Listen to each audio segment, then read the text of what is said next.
Bueno, buenos días para todos. Bienvenidos a la reunión académica de la Universidad Pontificia Bolivariana. Mucho gusto. Mi nombre es David Gaviria, residente de segundo año de la universidad.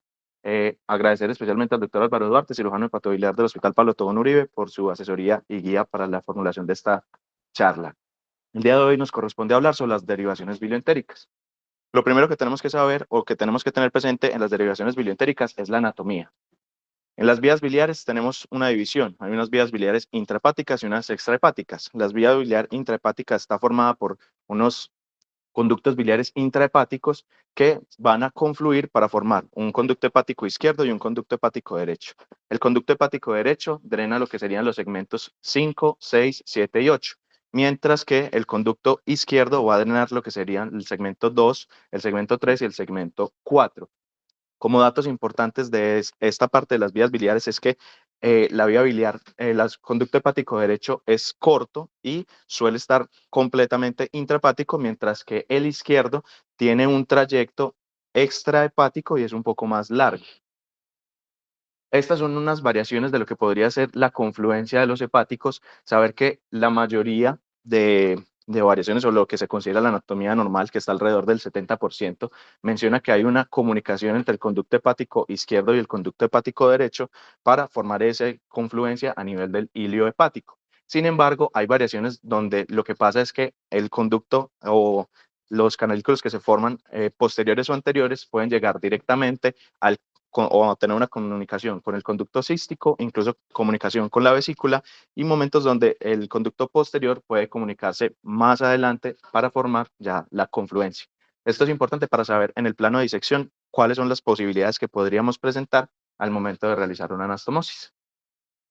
Para hablar un poquitico sobre la irrigación, que es muy importante sobre todo para la cuestión de la cicatrización o la adecuada formación de lo que sería la anastomosis, y para evitar la estenosis, tenemos que hablar sobre la irrigación.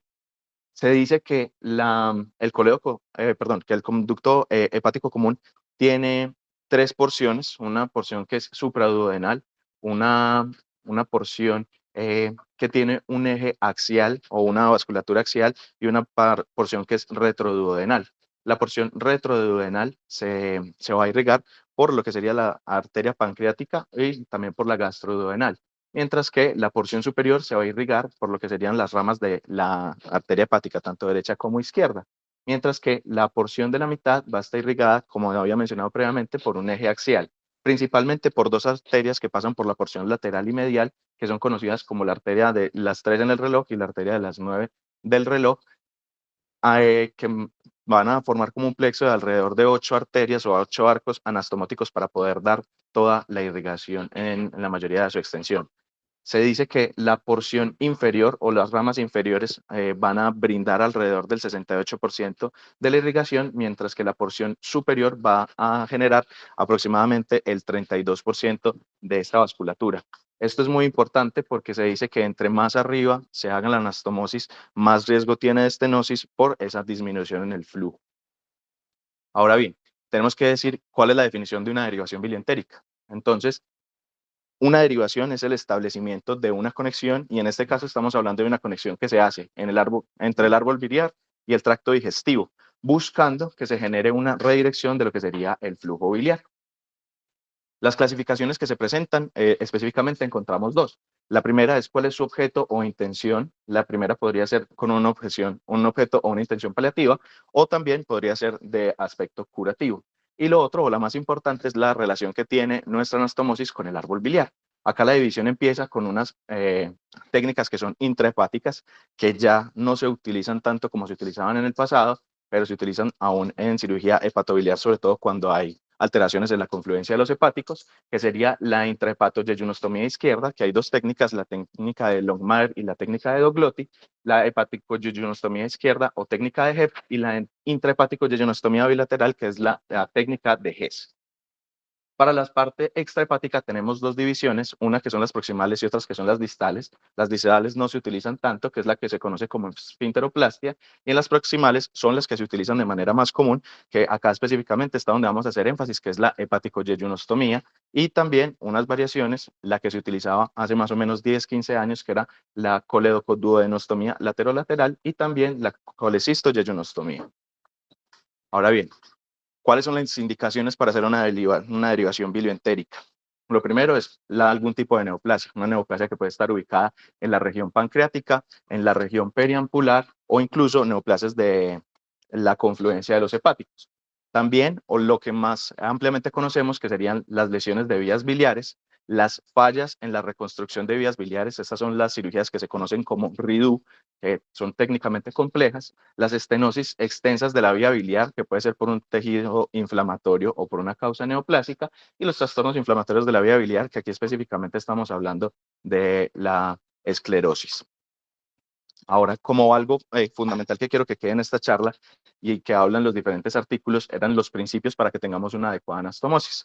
Lo primero es que, como todas las anastomosis que hacemos en el cuerpo, la anastomosis debe quedar sin tensión para evitar el riesgo que vamos a tener de una filtración de esa anastomosis. Lo que sigue sería tener una anastomosis que tenga una conexión directa entre la mucosa y la mucosa, aunque algunos artículos hablan de que debe haber una conexión entre mucosa y submucosa, pero la mayoría siempre hablan de contacto de mucosa y mucosa. Lo que continúa sería una ausencia de isquemia, quiere decir que tenemos que garantizar que nuestro paciente tenga una buena irrigación para que haya buena cicatrización y disminuir el riesgo de estenosis. Y finalmente, identificar un tejido sano, o sea, evitar el tejido cicatricial para poder hacer en ese lugar la anastomosis. Ya entonces empezamos a preguntarnos como cuáles son las preguntas clínicas o qué nos tenemos que preguntar antes de hacer una anastomosis o una derivación bilioentérica. La primera pregunta es, ¿cuál es la sutura ideal? ¿Qué tipo de sutura vamos a utilizar? Acá lo que veíamos es que el calibre es variable, pero siempre hablaban de utilizar el menor calibre posible. Había reportes que utilizaban suturas 4.0, 5.0 y 6.0. Lo ideal es siempre utilizar entre 5.0 y 6.0. Pero hay momentos donde la dilatación de alguna de las estructuras puede ser tan marcada o que tenga tanto engrosamiento que tengamos que utilizar suturas de mayor calibre. La idea es que no tenga alteración en la fuerza tensil por el contacto que pueda tener con la bilis y que no promuevan inflamación ni formación de cálculos. Esto lo hablo específicamente porque previamente se utilizaba mucho la sutura de polipropileno, y lo que mencionan los artículos es que hay reportes de que generaban formación de cálculos en la vía biliar e incluso también hablaba de una inflamación crónica que podría llevar a un riesgo de neoplasias. Acá traigo el primer estudio. Este estudio es un estudio que trató de evaluar cuál era la sutura ideal en la cirugía biliopancreática. Entonces hizo un estudio in vitro comparando los diferentes tipos de suturas que se utilizaban más en cirugía patobiliar. Acá entonces o las suturas que trató de comparar era la poligrexapone, la polidioxanona y la policactina 910. Y adicionalmente también a cada una de estas también estaba utilizando el recubrimiento con triclosan para ver cuál era la sutura ideal en el medio de bilis.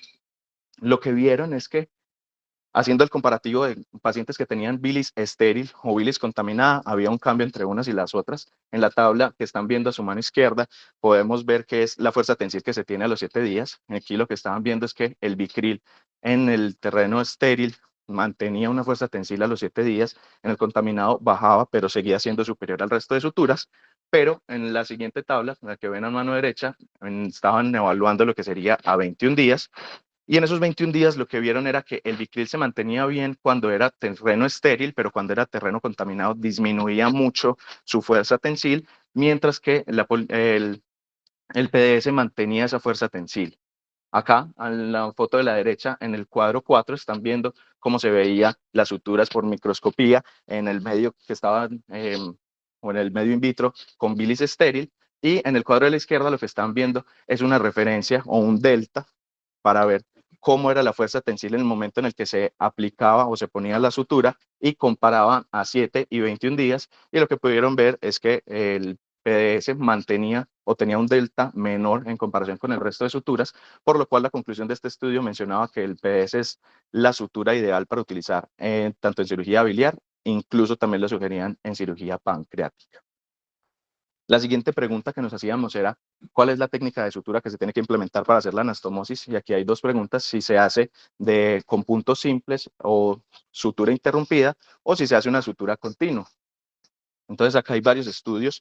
Lo que estábamos viendo era que en este primer estudio fue un estudio que se hizo en un único centro, en un contexto de derivación bilioentérica en cirugía electiva, seleccionaron aproximadamente 80 pacientes y de manera aleatoria asignaron para hacerlo de una técnica u otra.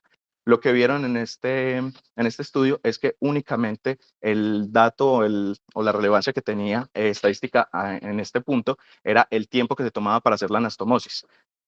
La sutura continua tomaba menos tiempo, mientras que la sutura interrumpida tomaba más tiempo. Esa fue la única conclusión de este estudio. En cuanto a las complicaciones, tanto tempranas como tardías, no vio diferencia en ninguna de las dos técnicas. Este siguiente estudio fue un estudio con menos pacientes, solo con 34 pacientes, pero era específico para la hepaticoyeyunostomía. Aquí lo que vieron es que estos pacientes tenían como dos diferencias. Uno, el tiempo que se demoraban para hacer la anastomosis, que en la anastomosis que se hacía con una técnica continua, continuaba siendo menor tiempo para la realización, y el número de suturas que se tuvieron que utilizar fue inferior en la sutura continua.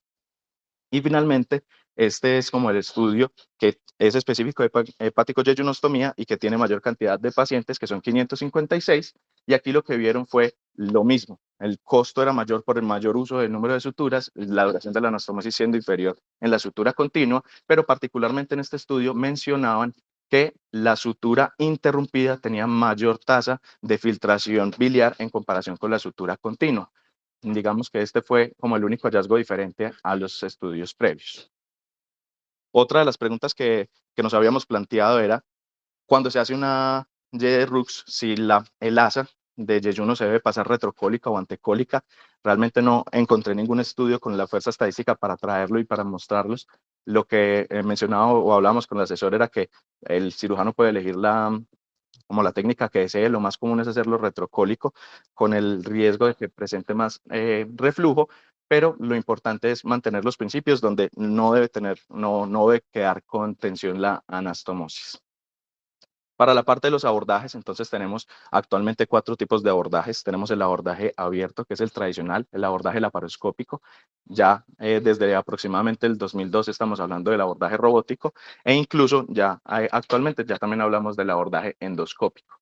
Entonces, el grueso de esta charla, o lo que queríamos hablar específicamente o traerles, era la técnica de la hepaticoyeyunostomía. Lo primero, entonces, traje un video esquemático para que todos entendamos más o menos qué es la hepaticoyeyunostomía en Y de Rux. La primera parte es seleccionar un asa de yeyuno que esté a 15 a 20 centímetros del ligamento de Treitz. Ahí es donde se confecciona lo que sería el asa aferente y el asa eferente. Vamos a seleccionar el asa eferente que tenga aproximadamente entre 40 y 60 centímetros, y en ese momento vamos a confeccionar lo que sería la anastomosis yeyuno-yeyunal. En este video lo está pasando retrocólico retrogástrico, y se hace la conexión ya con lo que sería la vía biliar. Específicamente aquí estaríamos buscando encontrar la confluencia de los hepáticos, o lo que sería el hepático común. Acá hacen una técnica de sutura interrumpida. Ya esto es un abordaje abierto. Aquí lo que estamos viendo es una cirugía, una hepaticoyeyunostomía que se hizo en un hospital de Bogotá. Acá lo que estaban tratando de hacer es una técnica mencionada como técnica en paracaídas o técnica en sombrilla, donde se va a hacer el descenso después de hacer múltiples suturas interrumpidas, hacer el descenso del asa de yeyuno para hacer la conexión con la vía biliar, porque estaba muy dilatada. Entonces, por eso se utiliza esta técnica. Acá lo que pueden ver es que cuando hacen el paso de puntos, digamos que no se tiene como una especial atención en pasarlo, digamos que por ciertas capas, sino específicamente el contacto de la mucosa con la mucosa. Acá ya lo que ven es la confección ya completa de todo lo que sería la anastomosis. Y finalmente, traigo un video de cómo es la cirugía robótica. En la cirugía robótica nos permite una mejor visualización. Específicamente acá están utilizando verde indocianina para alcanzar a ver lo que sería la vía biliar. Hacen la apertura de la vía biliar y la apertura también del yeyuno. Como un dato importante o datos de recomendación de expertos era hacer la apertura del yeyuno de un tamaño menor a lo que sería la vía biliar, porque el yeyuno tiende a dilatarse. Entonces, para evitar el riesgo de tener algún tipo de filtración. Y lo otro que mencionaban de la cirugía robótica es que se permite, digamos que cierto tipo de angulación, y adicionalmente mantener la tensión todo el tiempo sobre la sutura, lo cual también aparentemente disminuye el riesgo de filtración. Esto todavía no se ha terminado de demostrar. Ya entonces viene la pregunta: ¿qué es mejor? ¿La cirugía abierta, la cirugía laparoscópica o la cirugía robótica? el primer estudio, o lo primero que deberíamos comparar es lo primero que teníamos con lo segundo que teníamos, entonces hepáticos yeyunostomías, comparando la cirugía abierta con la cirugía laparoscópica, y aquí lo que se vio es que la cirugía laparoscópica, si bien tenía más tiempo operatorio, disminuía la tasa de estancia hospitalaria, era menor el tiempo que tenían que pasar los pacientes para poder volver a iniciar la vía oral, y también tenía una menor cantidad de sangre perdida en el intraoperatorio. Este segundo estudio muestra exactamente los mismos resultados, siendo superior entonces el abordaje laparoscópico para la morbilidad del paciente en cuanto al sentido de menor pérdida de sangre y menor tiempo para empezar la dieta. Sin embargo, no se vio que hubiera diferencias en las complicaciones ni tempranas ni tardías. Y ya finalmente estamos hablando de la comparación entre el uso de la laparoscopia comparado con el uso del robot en este primer estudio, que fueron aproximadamente 65 pacientes. Lo que veían era que no es muy común que se utilice la cirugía robótica, entonces únicamente 19 pacientes fueron, digamos que, seleccionados para el estudio en la parte robótica, y el único dato importante o el dato que vieron en este estudio es que el tiempo operatorio de la cirugía con robot era superior, que era lo mismo que estábamos viendo al inicio cuando se hacía la cirugía laparoscópica comparada con la cirugía abierta.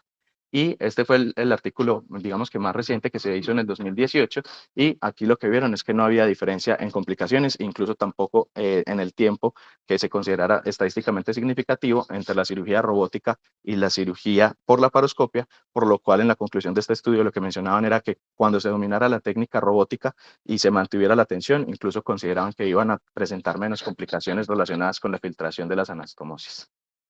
Ahora vamos a hablar un poco sobre las complicaciones que se pueden presentar en esta hepaticoyeyunostomía. Lo que se ha visto es que es variable, dependiendo de la serie que tengamos. Se habla de un 3% a incluso hasta un 43% de tasa de complicaciones, complicaciones que se diferencian en complicaciones tempranas o complicaciones tardías, y adicionalmente complicaciones que se pueden presentar de manera local o de manera sistémica. Acá están las principales. La principal es la infección, es la que más se presenta. Alrededor del 30% de los pacientes pueden presentar una infección del sitio operatorio. El 21% de los pacientes pueden presentar estenosis biliar, esto relacionado con la falta de la vasculatura. El 10% de los pacientes presentan una fuga anastomótica, que puede ser tanto biliar como intestinal, y entre el 1 al 5% de pacientes, dependiendo también de la causa o el por qué se hizo esta intervención, pueden morir en el posoperatorio. Esta es una tabla que está representando o dividiendo las complicaciones en locales y en sistémicas. En las locales, como habíamos mencionado previamente, lo principal es la infección, seguido por lo que serían las filtraciones de las anastomosis, y en la parte sistémica, las infecciones torácicas. Ahora bien, teniendo en cuenta que hay riesgos para complicaciones o que ya hay pacientes que se complican, tenemos que pensar cuáles son esos factores de riesgo que se pueden presentar para las complicaciones. Para esto trajimos este estudio, que en este estudio lo que compararon fue las diferentes características de los pacientes: la edad, el sexo, la razón por la cual se iba a hacer una hepaticoyeyunostomía o una derivación bilioentérica, el tipo de procedimiento que se le iba a realizar, si estaba o no estaba dilatado la vía biliar en el momento de hacer la intervención, el número de anastomosis que se iban a realizar, y si el paciente había sido o había presentado una lesión de vía biliar. Acá lo que identificamos es que en la tabla de la izquierda están observando los factores de riesgo para que el paciente presente una filtración biliar, y en el lado derecho están viendo la posibilidad de que el paciente presente una estenosis biliar. Lo que vieron para la filtración de la anastomosis es que había tres factores importantes. El primero era la edad, que hablaba de pacientes menores de 50 años. Lo siguiente era que pacientes estuvieran siendo llevados a una derivación bilientérica debido a una lesión de vías biliares, y finalmente la altura que se tenía con respecto a la confluencia de los hepáticos o el nivel de altura para hacer la anastomosis. Fueron los tres factores que consideraron como factores de riesgo para generar una filtración biliar. Y para la estenosis fueron únicamente la edad y la reconstrucción de vía biliar por una lesión de vías biliares iatrogénicas. Cuando se hacía el análisis del por qué estas dos, digamos que factores de riesgo se presentaban, y estaba relacionado completamente con la parte de la vasculatura que hablábamos de manera inicial. La edad relacionada específicamente porque los pacientes menores de 50 años eran los pacientes que presentaban más lesión de vía biliar, por eso hicieron la relación, digamos, estadística con que esto era el factor de riesgo principal. Y este es un estudio que hablaba de las complicaciones tempranas en una derivación bilioentérica, pero en pacientes que presentaran algún tipo de enfermedad benigna. Acá los pacientes, digamos que los factores de riesgo que mostraron tener mayor riesgo para presentar específicamente filtración biliar, que era el desenlace primario, eran los pacientes que presentaban hipoalbuminemia y pacientes que presentaran una escala de evaluación de los anestesiólogos preoperatoria que fuera entre ASA 3 o ASA 4. Ahora bien, hablar algo más únicamente como histórico, y es que la coledocoduodenostomía se implementaba antes de manera rutinaria, sobre todo porque entre las indicaciones que se tenían hace algunos años era la litiasis de la vía biliar y se podía solucionar con una coledocoduodenostomía.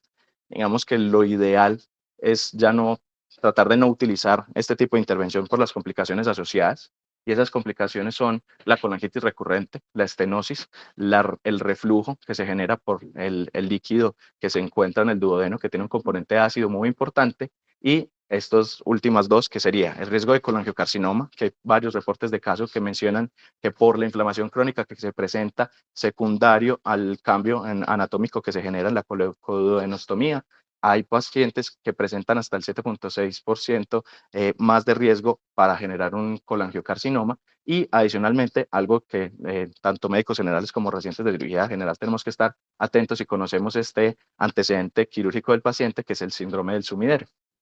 Ese síndrome del sumidero es la acumulación de bilis, de detritos celulares, de cálculos que se genera de manera infraanastomótica. Entonces, como pueden ver en este esquema, se genera la anastomosis con el colédoco, con el duodeno, pero queda un remanente, y en ese remanente, como todavía tiene cierto tipo de conexión, se puede generar como una acumulación que le va a generar al paciente un dolor abdominal crónico que no se identifica fácil, y el manejo actual de esta patología se hace con la CEPRI. Ahora bien, y algo que queríamos mencionarles es que ya todo va cambiando, y con la evolución de las técnicas endoscópicas ya se está tratando de dejar el manejo quirúrgico de lado, aunque todavía sigue estando dentro de nuestro arsenal terapéutico, y es que se están haciendo las derivaciones biliares guiadas por ultrasonido endoscópico. Acá lo que se está viendo es que son técnicas mínimamente invasivas que pueden servir tanto para patología maligna como para patología benigna, y que la teoría dice que van a tener menor mortalidad comparado con los procedimientos quirúrgicos, tanto laparoscópicos como robóticos. En este momento, estas son, digamos que las técnicas que están reportadas. Una es el rendezvous, que es como un acceso alterno para poder lograr hacer una CEPRE en un paciente que tenga algún tipo de alteración anatómica, la coledocoduodenostomía, hepatogastrostomía, la colecistoduodenostomía y la pancreatogastrostomía, todas estas técnicas que serían ecoguiadas. Acá lo que traemos es como un estudio, pero son más reportes de caso que hablan de si el paciente tuvo una mejoría clínica haciéndole algún tipo de manejo o derivación ecoguiada.